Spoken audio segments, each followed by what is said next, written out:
ଶରତରେ କାଶତଣ୍ଡିର ଧବଳ ଚାଦରରେ ବିମଣ୍ଡିତ ଧରଣୀ ରାଣୀ ନିର୍ମଳ ଆକାଶରେ ଭସା ବାଦଲର ଛାୟାରେ ନାଚି ନାଚି ଶରତ ଋତୁ ସାଙ୍ଗରେ ଶାରଦୀୟ ସମ୍ଭାର ନେଇ ଆସେ ପାର୍ବଣ। ମା ଦଶଭୁଜା ଦୁର୍ଗାଙ୍କୁ ଆମନ୍ତ୍ରଣ କରିଥାଏ ଓ ଧରିତ୍ରୀ ମାତାର ବକ୍ଷକୁ ଢାଙ୍କି ଦେଇଥାଏ ଏ ଧବଳ ଚାଦରର କାଶତଣ୍ଡି ରାଣୀ।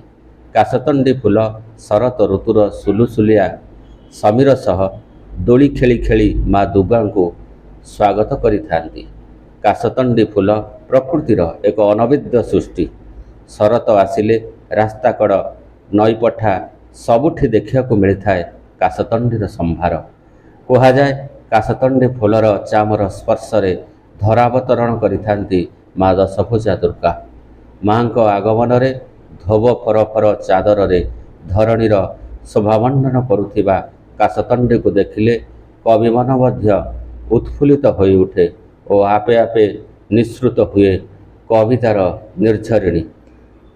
ନଦୀପଠା ଓ ଏହାର ପାର୍ଶ୍ୱବର୍ତ୍ତୀ ସ୍ଥାନରେ ଦେଖିବାକୁ ମିଳିଥାଏ କାଶତଣ୍ଡିର ସମ୍ଭାର। ଏହା ଯେମିତି ଓଡ଼ିଆ ସାହିତ୍ୟ ଓ ସଂସ୍କୃତି ସହ ଓତପ୍ରୋତ ଭାବେ ଜଡ଼ିତ। ରେଖା ପଞ୍ଚମୀରେ କାଶତଣ୍ଡି ଫୁଲର ବେଣୀଘର କବାଟରେ ବାନ୍ଧି ପୂଜା କରାଯାଏ।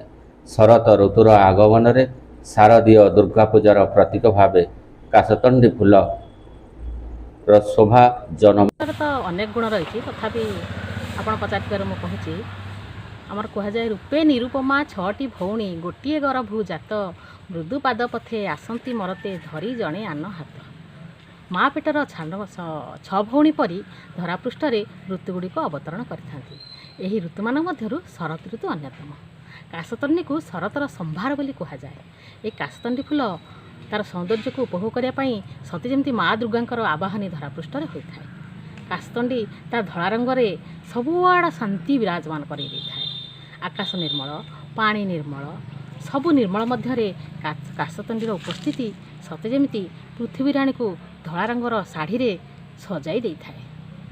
ପାଟ ଏବଂ ଗହିର ଗୁଡ଼ିକ କାଶତଣ୍ଡିର ଧଳା ରଙ୍ଗରେ ହସି ଉଠନ୍ତି।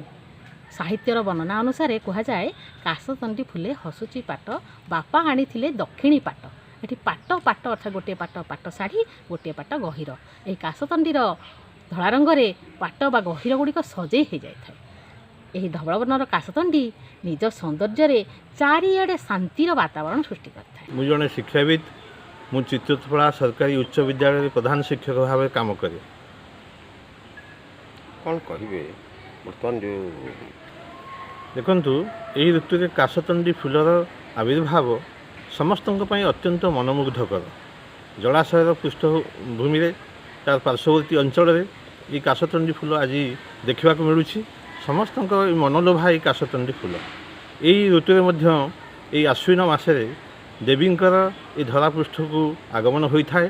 ଆମମାନେ ସମସ୍ତେ ମା ଦୁର୍ଗାଙ୍କୁ ଆବାହନ କରୁ ଏବଂ ଏହି କାଶତଣ୍ଡି ଫୁଲ ତରଙ୍ଗାୟିତ ଭାବରେ ଯେତେବେଳେ ଦୋଳାୟମାନ ହୁଏ, ସତେକି ମା ଦୁର୍ଗାଙ୍କୁ ସେ ଏହି ଧରାପୃଷ୍ଠକୁ ସୁସ୍ୱାଗତ ଜଣାଉଛି।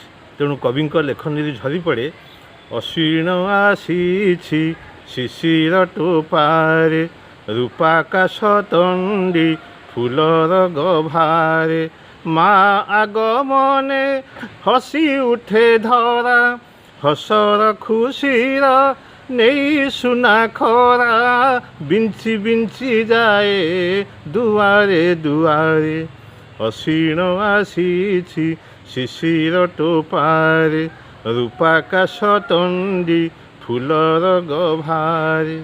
ତେଣୁ ସମସ୍ତଙ୍କର ମନକୁ ମୋହି ନେଉଥିଲା ଭଳି ଏହି କାଶତଣ୍ଡି ଫୁଲର ସମ୍ଭାର ଆଜି ଏହି ଜଳାଶୟମାନଙ୍କର ପାର୍ଶ୍ୱବର୍ତ୍ତୀ ଅଞ୍ଚଳରେ ଦେଖିବାକୁ ମିଳୁଛି।